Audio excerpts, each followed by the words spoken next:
Hi, my project is about pH. But first, what is pH? Well, pH is a scale for measuring hydrogen ions.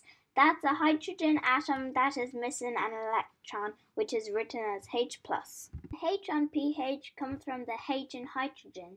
Things with a high concentration are acids, and things with a low concentration are bases. Now let's talk about the pH scale. The pH scale is used to indicate how acidic or basic a substance is. The scale goes from 0 to 14. For example, substances with a pH of less than 7 are acids like lemon. Substances with a pH of exactly 7 are neutral like most tap water.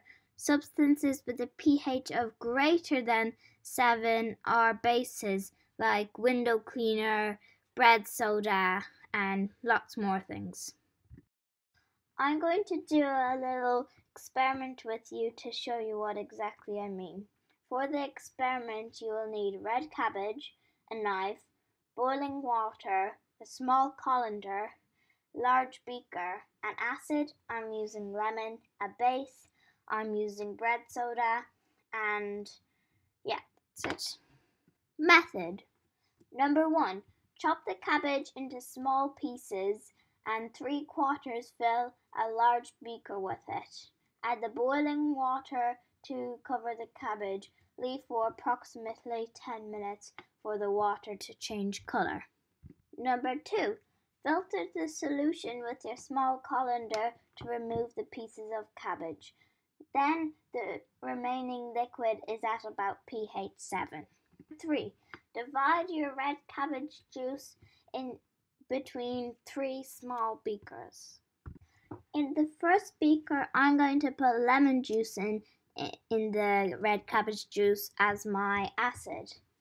Oh cool, look, it's changing color to red. That's roughly at a pH 0 to 3. For the second beaker, I'm just gonna leave it with nothing in it because I want that one to be a neutral, and that's at pH 7. For the third beaker, I'm going to add bread soda. That's gonna be my base. I'm gonna put it in. Oh cool, look, it's changing color to blue. Well, that's all I'm going to test today, but you can test billions of things like bleach, soap, window cleaner, oven cleaner. There's so many things. Okay, that's it for today. Bye. I hope you liked my project.